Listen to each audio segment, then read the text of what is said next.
여러분 주말 잘 견디셨습니까? 김명준의 뉴스파이터입니다.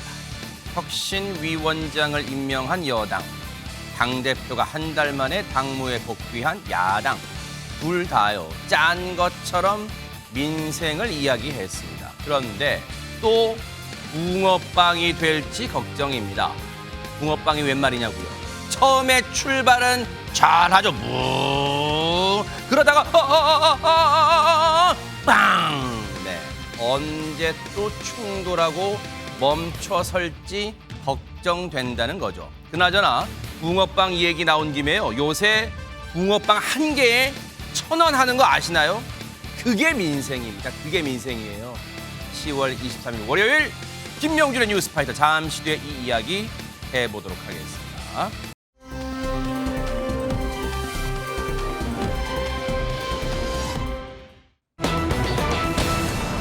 지난주 금요일 많은 분들을 깜놀하게 하는 이름 석자 있죠. 이선균. 지난주 금요일까지만 해도 마약 투약 의혹이었어요. 그런데 오늘 아침 뭘로 바뀌었다면서요, 하재근 평론가님. 투약 의혹이 투약 혐의로 바뀌었습니다. 어머나. 그러니까 범죄 혐의가 좀 더 짙어졌다라고 할 수가 있는 건데 아직 결론은 나오지 않았지만 네. 어떻게 된 거냐면 오늘 아침까지만 해도 이선균 씨가 내사를 받는 내사자 신분이었었거든요.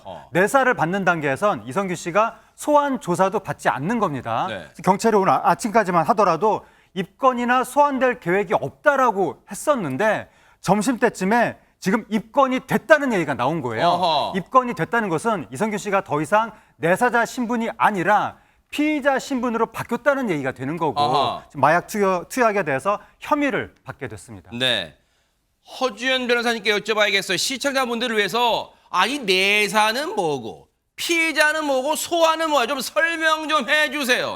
내사라고 하는 것은 정식으로 입건해서 정식 수사를 개시하기 전에 조사를 해보는 단계라고 생각을 하시면 될 것 같습니다.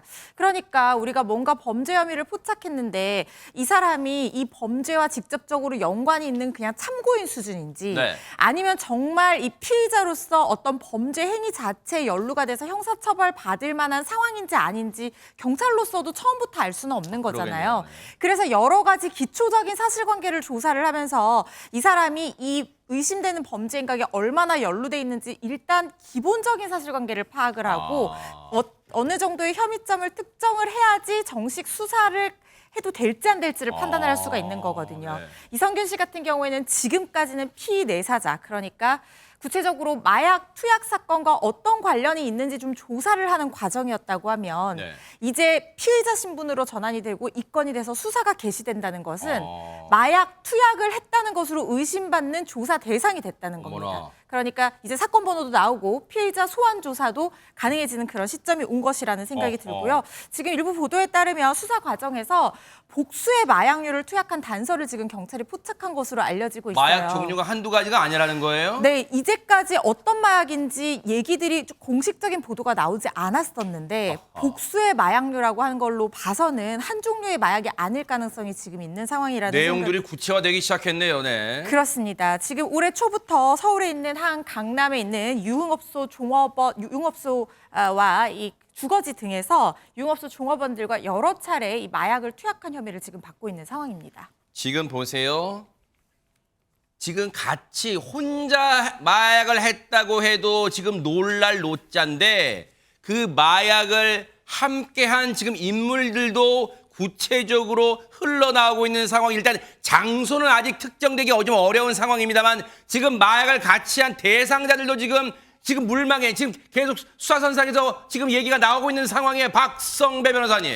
마약류 사건은 그 수사의 특성상 최초에는 투약 혐의자들이 일부에 그치다가 수사하는 과정에서 투약 혐의자들이 상당히 많이 늘어나고 제공자로 수사가 확대되는 경향을 보입니다. 이 사건의 경우에도 마약류 범죄 혐의 관련자들을 조사하는 과정에서 이선균 씨의 이름이 나온 것으로 보이는데 아마 이름이 나온 정도만으로는 내사 단계라고 할 수 있습니다. 그렇지만 조사를 더 진행하는 과정에서 관련자들의 진술이 다소 확보된 것으로 보입니다. 이 관련자들은 같이 투약을 한 사람뿐만 아니라 제공자 등의 진술도 포함될 수 있습니다. 직접적으로 이선균 씨와 대화한 내역뿐만 아니라 제3자 간 대화 내역 중에도 이선균 씨에게 마약을 제공했거나 같이 투약을 했음을 추정할 만한 대화 내용이 일부 포착된 것으로 보입니다.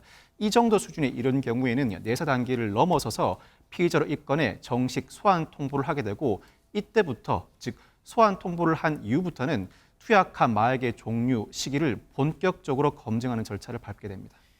그런데 지금 흘러나오는 얘기들을 일단 보세요. 대마초는 했다는 지금 이 혐의를 받고 있어요. 그런데 지금 이선균 씨 관련해서는 허준 변호사님, 지금 이선균 씨가 어떻게 그런 마약에 빠져들게 된 거, 마약에 처음 접하게 된 게 이게 아마 시청자분들 궁금하실 거예요. 왜냐하면 그동안 영화나 드라마에서 봐온 이선균 씨의 모습은 물론 화면이나 스크린에서 모습이지만 이미지지만 반듯한 배우 이미지였단 말이에요. 그런데 어쩌다가 이선균이라는 사람이 마약을 접하게 됐을까? 마약에 손을 댔을까? 굉장히 지금 궁금할 것 같습니다. 그것이 바로 앞으로 수사를 통해서 밝혀져야 되는 부분이라는 생각이 듭니다. 지금 정말 잘 짚어주신 것이요.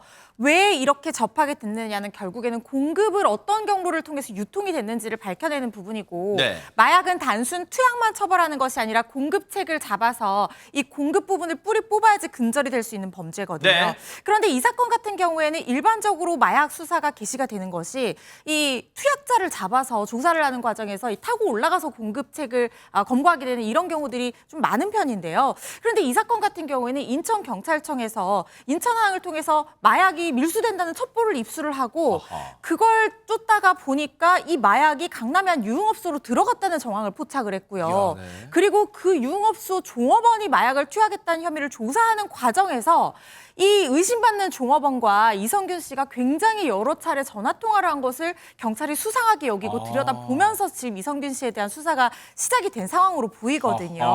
그래서 이미 지금 지난 주말에 의심받는 유흥업소 종업원 중에 한 명은 구속이 된 상태고요. 그래요? 한 명은 불구속 입건된 상황인데 이 둘 중에 한 명과 이선균 씨가 여러 차례 전화 통화, 한 10여 차례 정도로 알려지고 있는데 전화 통화를 한 것으로 지금 알려지고 있고요.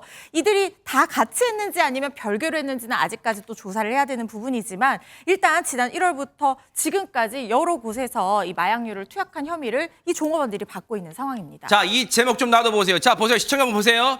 유흥업소 종업원과 이선균 씨가 올해 10차례 넘는 정도 통화했다는 지금 정황은 포착했다는 거. 왜냐하면 이 전화 통화 내역은 나올 수 있으니까. 그런데 이것만 가지고 시청자 여러분 궁금하실 거예요. 허준 변호사님, 아니 통화는 할 수 있을 거 아니에요. 통화했다고 다 마약을 했다고 의심할 수 있어요. 뭔가 더 구체적으로 정황은 없어요. 궁금하실 것 같아요. 이 통화가 물론 모두 다 뭐 마약을 구한다거나 같이 하자거나 이런 내용이까지는 지금 나온 상황은 아니에요. 그러겠죠. 그렇지만 이선균 씨의 소속사에서 공식 입장문을 뭐라고 얘기를 했냐면요. 네.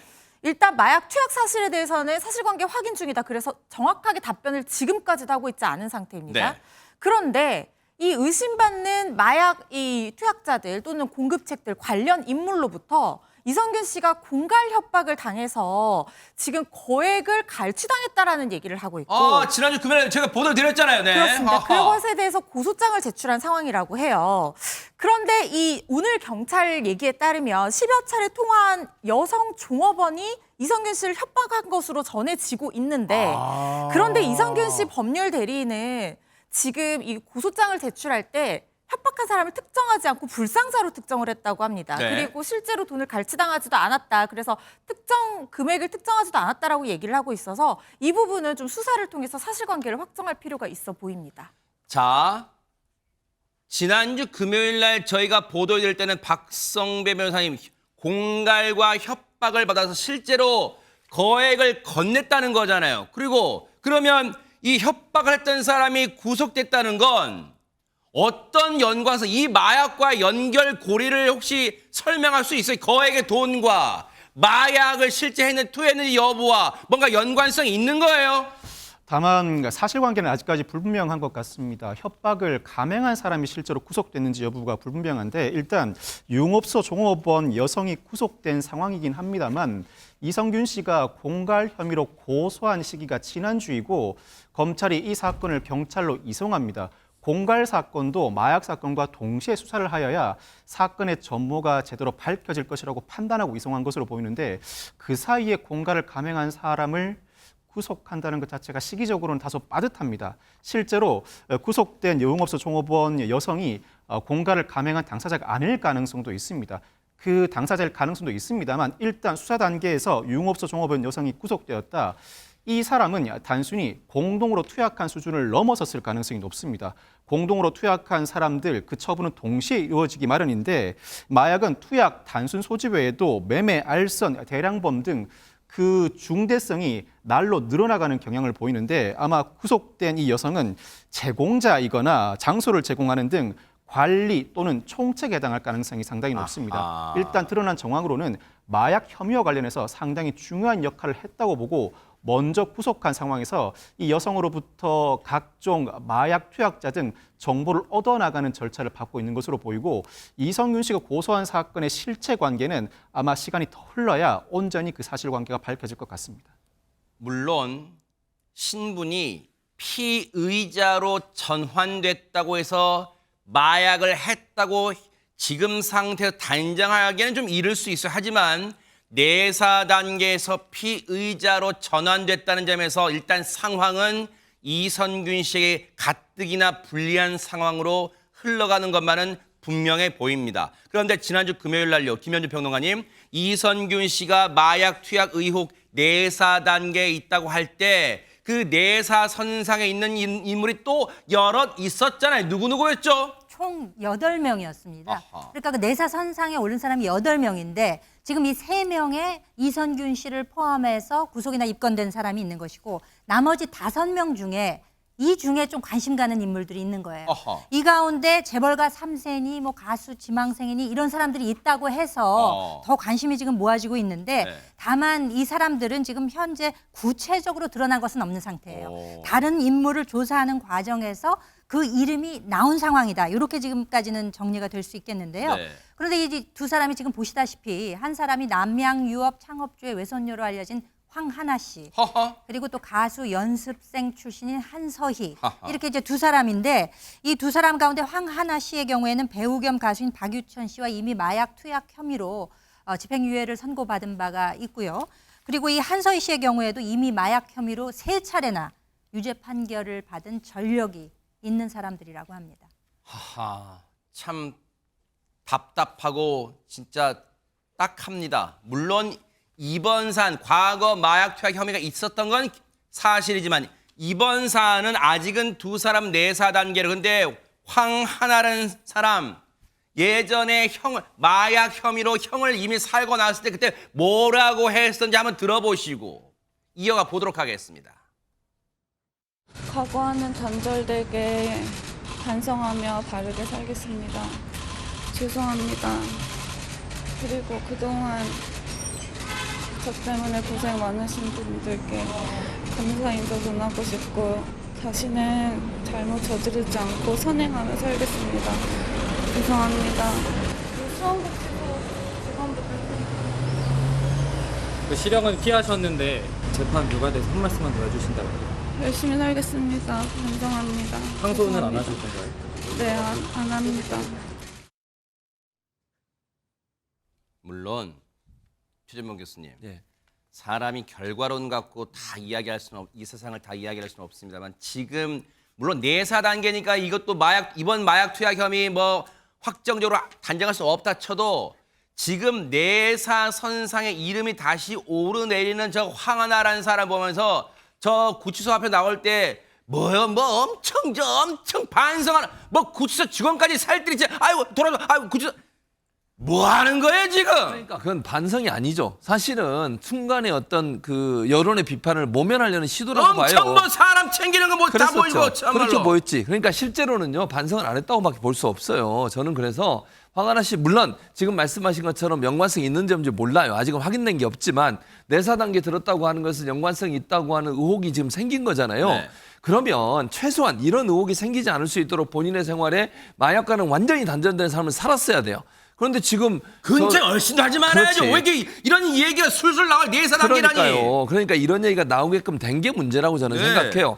그래서 지금 황하나 씨 같은 경우에 만약 이번에도 또 연관돼 있다면 정말 이건 정말 사회적으로 도저히 용납할 수 없는 상태라고 저는 생각을 하고요. 네. 다만 지금 이제 말씀하신 것처럼 이성균 씨 변호인이 밝힌 내용을 보면 네. 오늘 오전에 밝힌 내용을 보면 지금 거론되고 있는 황하나 씨나 또는 뭐 그 연예인 지망생 있지 않습니까? 한서희 씨 네. 두 사람과 이성균 씨와는 연관이 없대요. 물론 이 두 사람이 마약을 했는지 아닌지 그건 모르겠고요. 지금 내사 중이니까 결과가 나오겠죠. 다만 이성균 씨와 함께 뭐 마약을 했다거나 이런 것과는 전혀 관계없다고 지금 얘기를 하고 있습니다. 이것도 경찰이 조사하고 수사를 해야 되겠죠. 네. 그래서 지금 변호인 말로는 지금 재벌가 3세나 연예인 지망생과 이성균 씨와는 전혀 관계없고 각각 뭐 다른 역할을 했을 뿐이라고 얘기를 하고 있어요. 그러니까 이런 부분에 대해서는 지금 뭐 당연히 그렇게 얘기하겠죠. 네. 그러나 경찰이 수사를 해서 만약 연관이 있다고 하면 문제도 밝혀내야 될 것이고요. 또 황하나 씨 같은 경우는 특히 이번에 정말 문제가 있다고 하면 엄벌에 처해서 더 이상 이런 일이 발생하지 않도록 해야 되지 않겠어요? 네. 지난번에도 그 징역형은 피했잖아요. 그러다 보니까 이런 일이 또 발생할 수 있는 문제도 있기 때문에 네. 이런 부분들을 좀 잘 처리할 수 있는 그런 기회가 됐으면 좋겠습니다. 이성균 씨 측 소속사 입장에서는 신중할 수밖에 없다는 사정은 이해하겠지만요. 하재근 평론가 지금 시청자분들과 국민분들이 지금 한가해가지고 그러니까 이성균 씨 핸드폰 연락처에 황하나 한서희가 있냐 그런 걸 물어보는 게 친하냐 안 친하냐를 물어보는 게 아니잖아. 같은 장소에서 마약을 했거나 뭐 마약으로 얽힌 사냐 지금 그거 물어보는 거 아니에요 지금. 그렇죠. 말씀하신 것처럼 뭐 아느냐 모르냐가 중요한 게 아닌 건데 어쨌든 이제 모른다고 한 것은 이제 그걸 이제 미루어 짐작을 해보면 함께 만나서 뭔가 어떤 행동이든 하지 않았다라고 뭐 그러한 취지로 이해가 되는데 네. 일단 마약 혐의는 마약 혐의고 그거는 그것대로 굉장히 중대한 혐의인데 네. 그것과 별개로 한서희 씨라든가 황하나 씨가 유명하거든요. 네. 마약 혐의로 이전에 유죄 처벌도 받았었고 네. 그렇다 보니까 그들과 어울렸다고 하면 그러한 생활 형태에 대해서 또다시 그것도 또 비난을 받을 수가 있거든요. 네. 그래서 마약과 별개로 그러한 생활 형태에 대한 비난은 좀 벗어나겠다라고 하는 취지로 그건 해명한 것 같은데 문제는 지금 그 이성균 씨가 그걸 해명할 때가 아니라 물론 이 해명도 중요하지만 지금 황하나 씨 아느냐 모르냐 그보다 더 중요한 건 뭐냐면 네. 이성균 씨가 마약을 했는지 안 했는지 그걸 밝혀야 되거든요. 네. 근데 했는지 안 했는지 제일 잘 아는 사람이 이성균 씨 본인이잖아요. 네. 그러니까 이성균 씨가 이러한 의혹이 터졌을 때 이걸 방치하면 사실 가장 피해를 보는 사람도 본인이거든요. 네. 만약에 억울하다고 했을 때 네. 그러니까 안 했으면 안 했다고 얘기를 하면 간단하게 어떻게 보면 논란이 빨리 좀 잦아들 수도 있는데 근데 이성균 씨 측에서 처음에 입장문을 내놨을 때도 마약을 했는지 안 했는지에 대해서는 이야기가 없었고 네. 근데 오늘 이성균 씨 변호인이 연합뉴스 측하고 인터뷰를 했는데 네. 기자가 마약 투약을 의혹을 인정하는가 부인하는가라고 물어보니까 또다시 거기에 대해서 아직 말하기 어렵다. 네. 이렇게 대답을 해서 왜 가장 중요하고 기본적인 이 사안에 대해서 입장을 밝히지 못할까. 거기에 대해서 좀 궁금증이 커지고 있는 상황입니다. 그러니까요. 아마 다들 궁금해하실 거예요. 시청자분들도. 그런데 박성배 변호사님, 지금 마약 투약 의혹을 받고 피의자로 전환된 이성균 씨 후폭풍은요. 당장 뭐 영화 광고계에 미치는 후폭풍은 크지만요. 당장 자기 가정, 지금 아내분도 굉장히 유명한 분 아니에요, 지금. 이성균 씨 아내 전혜진 씨도 상당히 유명한 배우죠. 당장 그 후폭풍이 가족에게까지 미칠 영향세인데 저분이잖아요, 지금 저분. 그렇습니다. 전혜진 씨가 지난해 3월에 서울 강남구 논현동의 빌딩을 이 법인 명의로 140억 원에 매수합니다. 그리고 올해 5월에 150억 원의 이 건물을 매도하는데 언뜻 보기에는 시세 차익 10억 원을 거둔 것 같지만 사실 속을 들여다보면 이익이 거의 없습니다.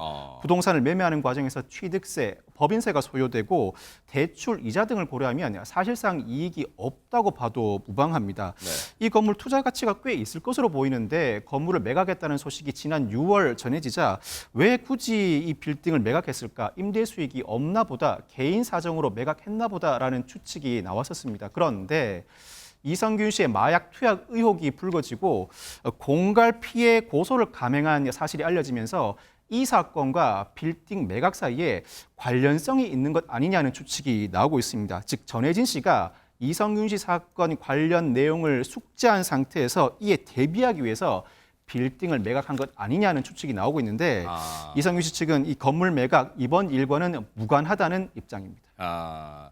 그러면 하재근 평론가 일단은 여러 가지, 왜냐하면 본인이 지금 하재근 평론가 말씀처럼 본인이 구체적으로 변호인을 통해서도 구체적으로 말하고 있지 않기 때문에 여러 가지 설들이 막 주장이 제기되고 있는 상황인데 무엇보다도 앞서 제가 잠깐 말씀드렸잖아요.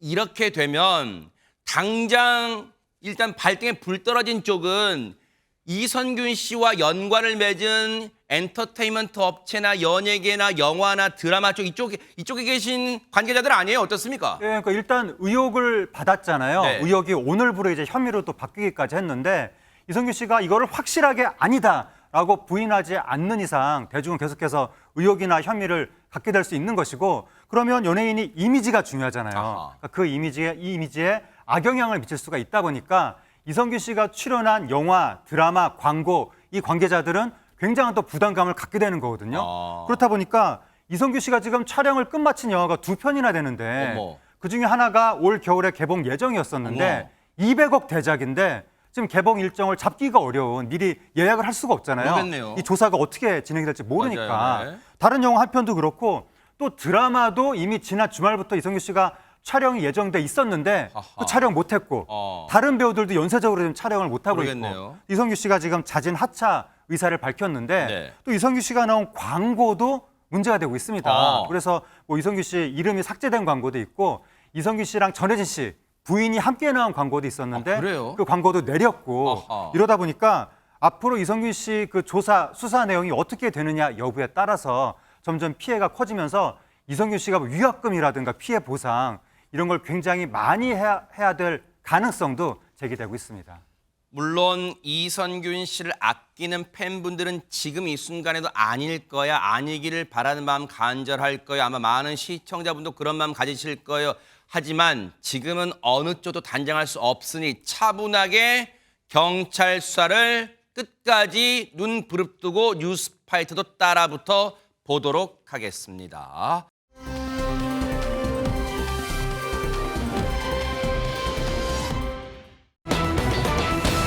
자, 분위기 바꿔볼게요. 국민의힘이요. 서울 강서구청장 보궐선거 참패 이후 예고해왔던 혁신위원장을 열흘 넘게 못 정하다가 오늘 드디어 인선했어요. 누굴까요? 궁금하시죠? 영상으로 만나보시고 이어가 보도록 하겠습니다.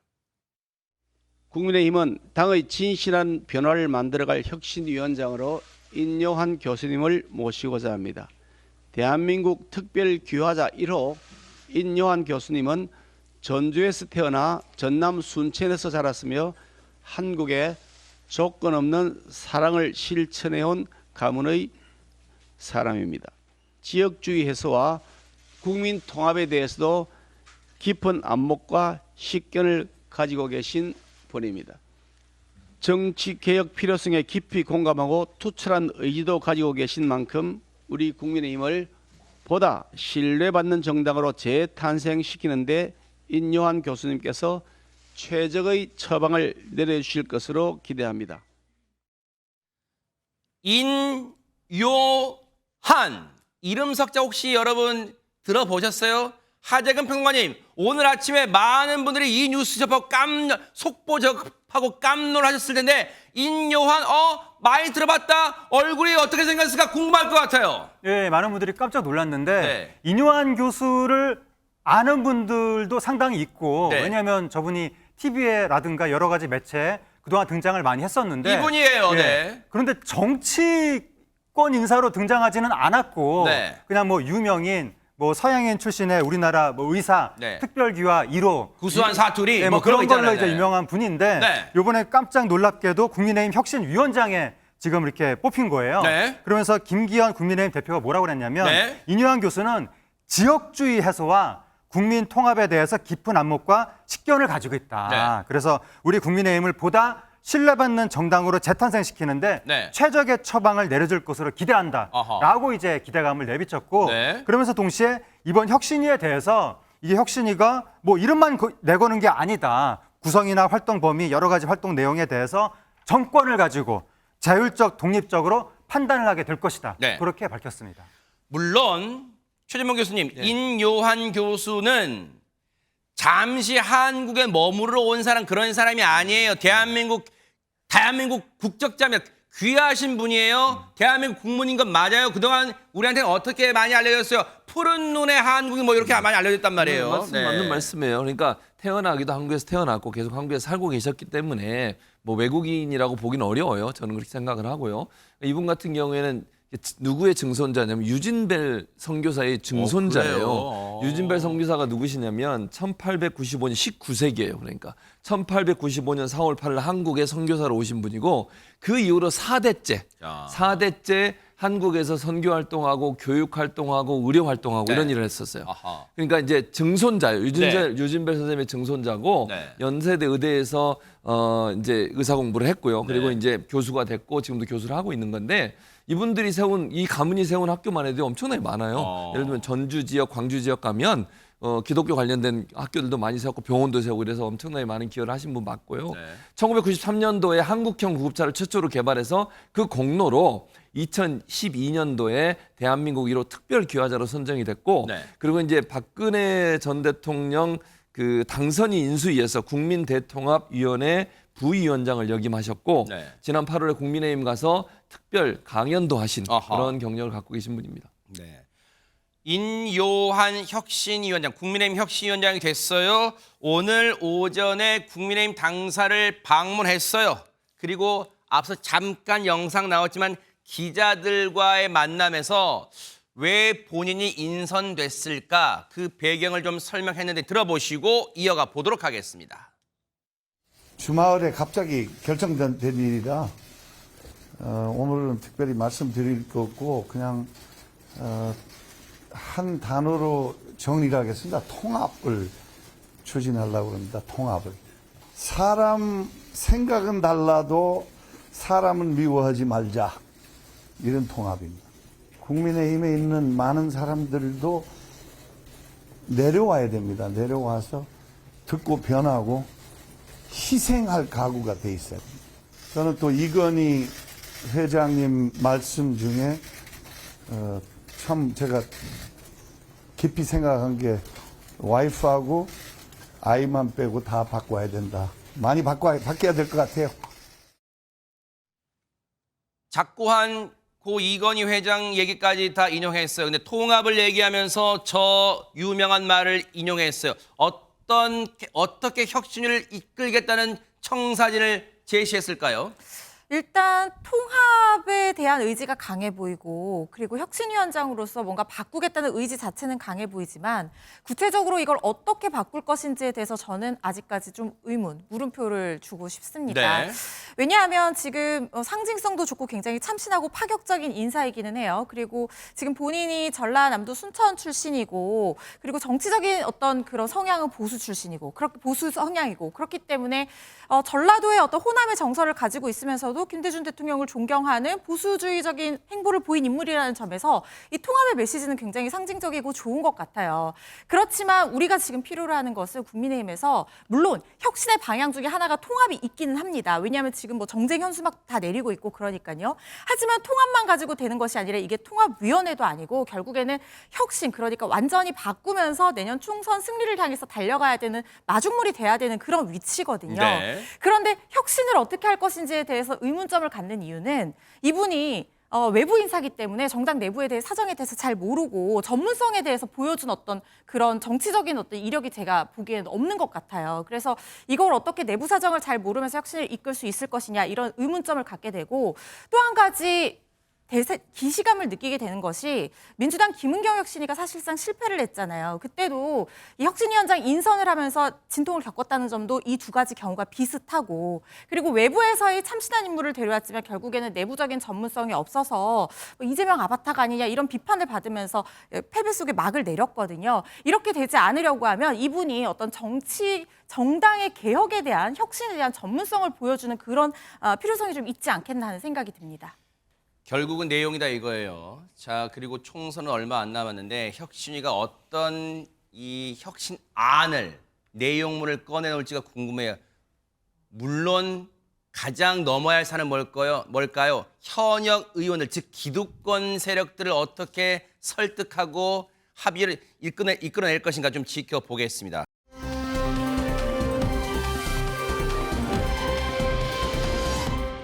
그런가 하면요. 여러분 김승희라는 이름 들어보셨어요? 용산 대통령실에 있던 사람인데 의전 비서관을 맡았던 사람이에요. 왜 제가 맡았던 사람이라고 할까요? 지난주 금요일 날요. 지난 20일에 교육위 국정감사에서 제기된 이런 일이 있었어요. 그때 어떤 문제가 나왔는지 한번 들어보시고 이어가 보도록 하겠습니다. 제가 오늘 초등학교 학폭 문제를 말씀드릴 텐데요. 경기도 모 초등학교 여학생 화장실 학교 폭력 사건입니다. 3학년 여학생이 2학년 후배 여학생을 화장실로 데리고 가서 리코더, 주먹 등으로 머리와 얼굴, 눈팔 등을 때려 전치 구주 상해를 입힌 폭행 사건입니다. 만 7살밖에 안 된 어린 학생에게 이 상황이 얼마나 공포스러웠겠습니까? 지금 이 내용 듣고 귀를 의심하시는 분 많으실 거예요. 내용 좀 정리해볼까요, 허준 변호사님? 네, 초등학교 3학년인 김승희 비서관 딸이 2학년 아이를 화장실로 데려가서 리코더와 주먹 등으로 폭행해서 전치 구주라는 아주 힘든, 굉장히 이제 상해가 심각한 수준이에요, 구주면. 지금 왼쪽에 있는 사진이 바로 김승희 지금 의전 비서관입니다.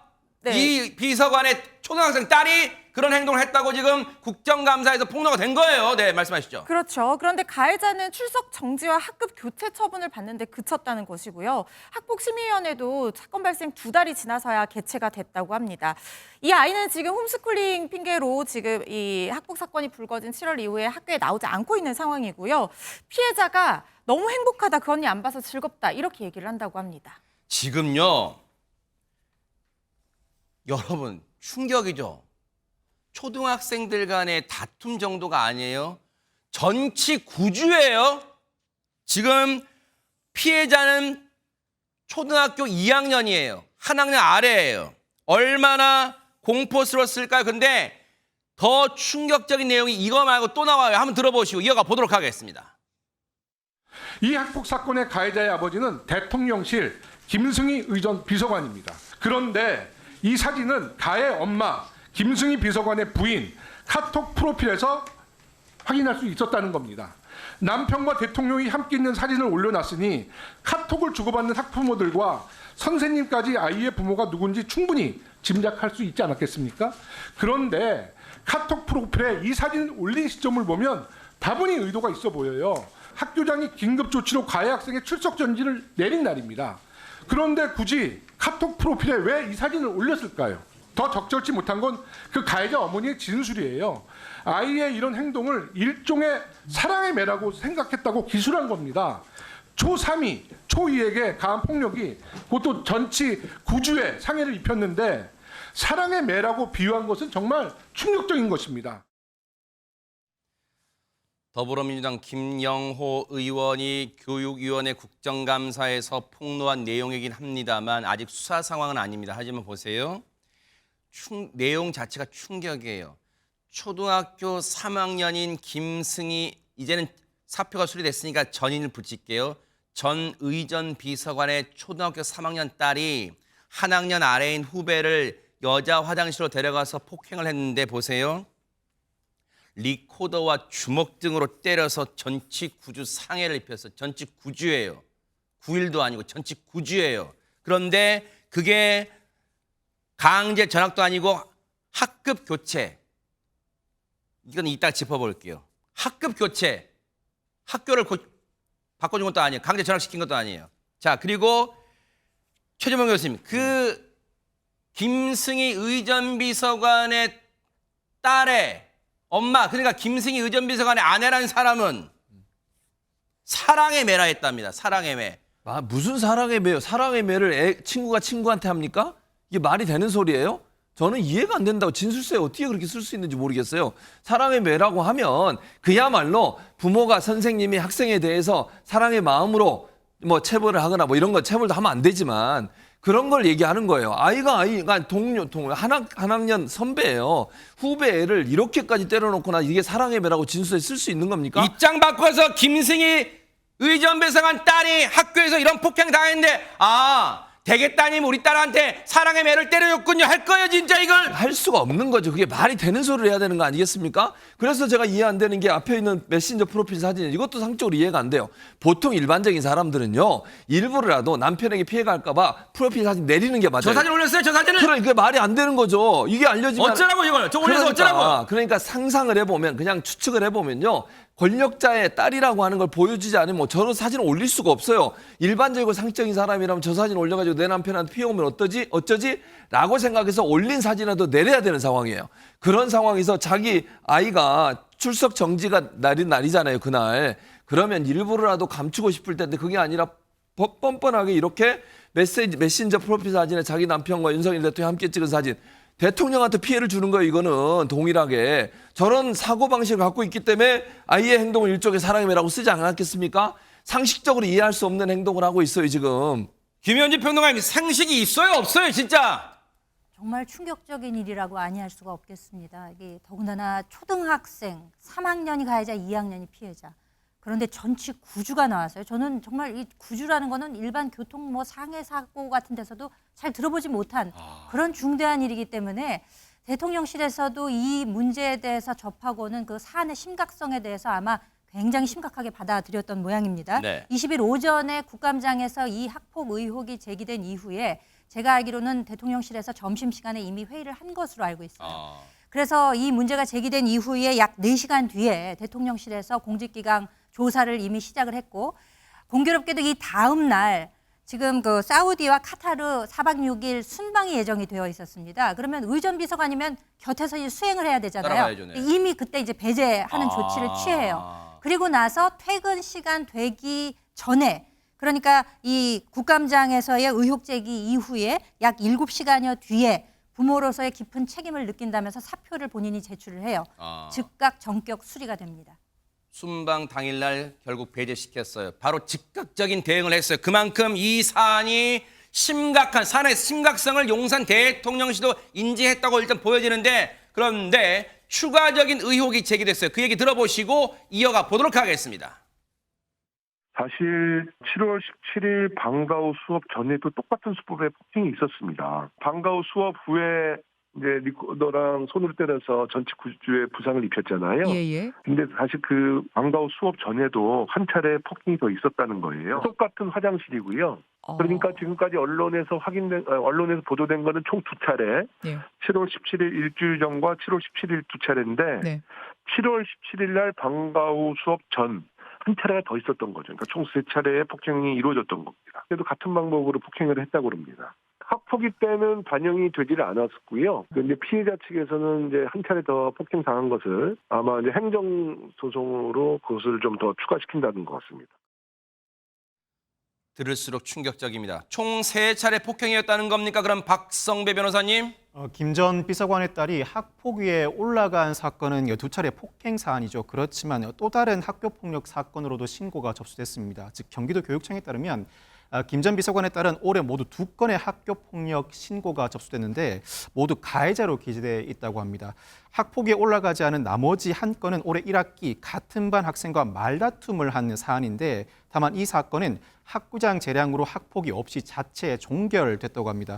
학교폭력 신고 접수가 이루어졌다고 하더라도 학교 전담기구가 사안을 조사해보고 피해자의 동의를 얻어 자체 종결하기도 하는데, 즉 결론적으로 학폭위에 올라가지 않은 사건을 포함해 학교폭력 신고 접수 사건이 모두 2가지라는 것입니다. 지금 김승희 전 의전 비서관 사표를 냈어요. 그리고 수리가 됐어요. 그러면 하정은 평론가님, 사표가 수리돼도 뭔가 잘못된 부분에 대해서는 감찰 같은 걸 이어갈 수 있겠죠? 어떻습니까? 우리가 보통 왜 공직자들이 어떠한 뭐 문제를 일으켰을 때 바로 사표를 내는 경우가 있거든요. 네. 근데 항상 그때 나오는 이야기가 사표 수리하면 안 된다는 이야기를 많이 하거든요. 아하. 사표를 수리한 상태에서는 더 이상 그 내부 감찰이 진행될 수가 없기 때문에 그래요? 먼저 감찰을 하고 아하. 사건의 내용을 밝힌 다음에 네. 뭔가 조치를 취하고 난 다음에 뭔가 인사에 어떠한 결정을 내려야 된다. 그럼 이번 건 어때요? 그런 얘기를 많이 하는데 네. 이번에는 네. 문제가 불거지자마자 바로 사표를 내고 즉각 수리됐기 때문에 결국 공직기관 비서관실의 감찰이 중단된 결과가 나타난 겁니다. 그러다 보니까 이제 권칠성 민주당 수석 대변인 같은 경우에는 이거는 엄격한 대응이 아니라 은폐 시도한 거 아니냐, 명확한 진상규명을 해야 된다라고 하고, 또 이 김영호 민주당 의원 같은 경우에는 이거는 국감에서 폭로되기 전에 대통령실에서 사안을 이미 알았을 것이다 라고까지 주장을 했는데, 여기에 대해서 박정아 국민의힘 수석 대변인이 미리 알았다는 주장은 말도 안 된다, 몰랐다라고 하면서, 그리고 사표 수리한 것 가지고 문제 제기하는 것도 납득하기 어렵다. 지금 이 김승희 전 비서관이 공직을 유지할 경우에 조사에 영향을 미칠 걸 우려해서 그래서 미리 사표를 수리한 것이다라고 주장했습니다. 이 사안의 파장이 어디까지 흘러갈지 일단 차분하게 따라붙어 보도록 하겠습니다.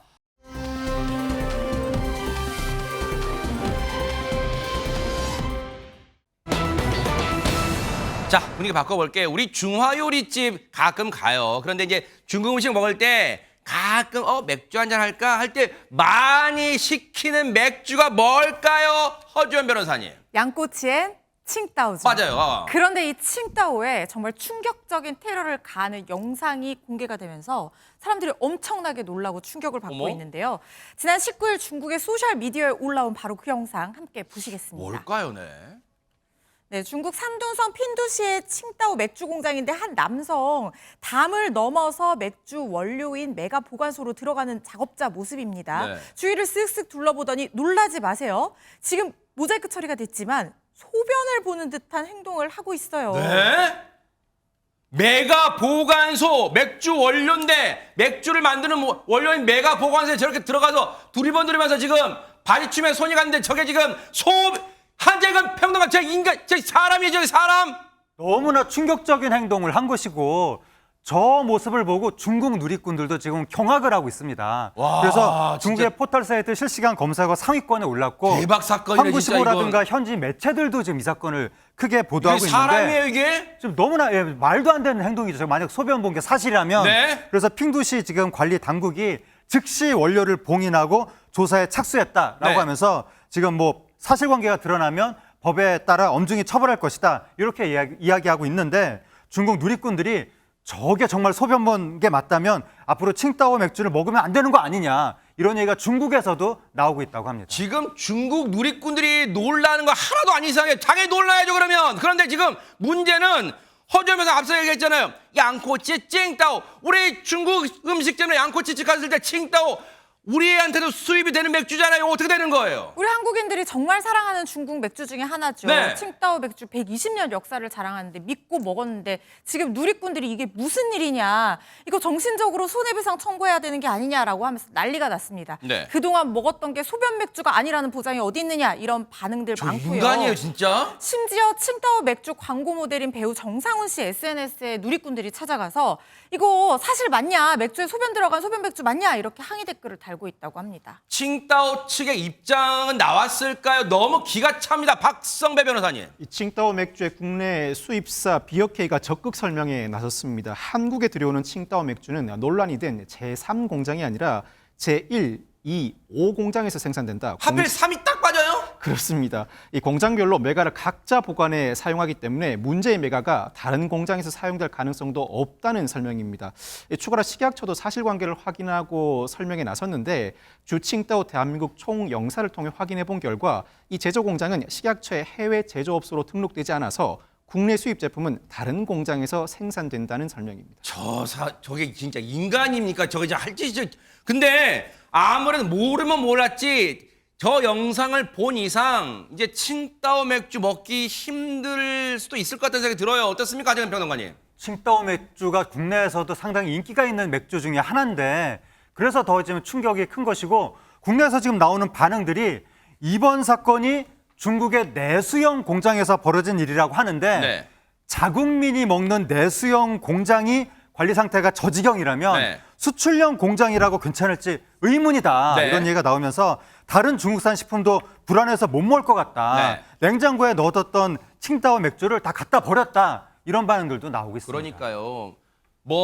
칭따오 업체 측은 1, 2, 5공장, 제3공장은 쑥 빼고 1, 2, 5공장에서 주로 한국 들어오는 거니까 괜찮을 거다 하는데 지금 3공장에서만 그랬다고 3공장은 저 빠졌다는 거잖아요. 그런데 모르죠. 다른 공장에서도 저런 일이 없었을 걸 누가 확신할 수 있겠어요. 그런데 최진봉 교수 왜 잊을만 하면 중국에서 이 음식 제조 과정에서 논란된 게 왜 이렇게 툭툭 터져 나와요, 진짜. 그러니까 먹는 거 갖고 장난치면 되겠습니까? 지금 2년 전에도 이런 일이 있었어요.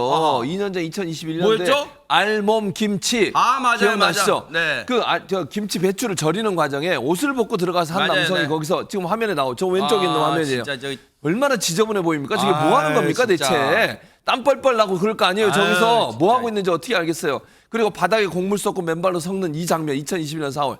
아니 이런 식으로 해서 다른 나라에 수출하고 이러면 안 되냐. 그 당시에도 얼마나 식당에서 중국 김치 안 쓴다고 막 붙이고 이랬었어요. 피해 당할까 봐. 네. 먹는 거 갖고 장난치는 사람은요. 정말 천벌 받아야 됩니다. 네, 진짜 천벌 받아야 돼요.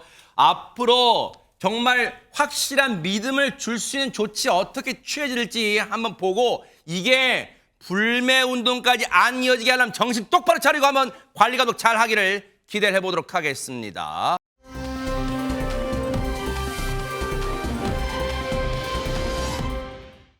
오늘 클로징은요. 시청자 이상근님이 영상과 함께 보내주신 내용입니다. 읽어드릴게요. 서대문구청 청소차 운전기사입니다. 저희가 맡은 구역에 매일같이 산더미 같은 종이 상자를 싣고 손수레를 끄는 어르신이 계세요. 아이고 저 어르신인가 보네요. 그런데 오르막에서는 엄두도 못 내고 저희들이 올 때까지 기다리십니다. 저희들은 중간에 좀 쉬고 싶어도 그 어르신 생각에 서둘러 이동하죠. 제 동료는 어르신 수레를 매일 오르막에서 밀어드리고 그것도 모자라 빈병과 깡통들을 따로 챙겨놨다가 어르신에게 드리고 있어요. 이 친구 몰래 보내는 거니까요. 천사표 선행을 만천하에 알려주세요. 이렇게 보내주셨습니다. 이상근님과 동료분의 따스한 마음에 훈훈해집니다. 감사합니다. 김명준의 뉴스파이터 여기서 마치겠습니다. 함께해 주신 여러분 고맙습니다. 보고 계십니까? 대박 사건. 네, 안녕하십니까? 김명준입니다. 여러분과 함께하는 뉴스파이터. 다양한 소식과 뉴스를 보고 싶으시면 화면 오른쪽을 꾹 눌러 구독해 주시길 바랍니다. TV로도 유튜브로도 여러분께 한 발 더 다가가겠습니다. MBN 뉴스와 뉴스파이터를 사랑해 주셔서 고맙습니다.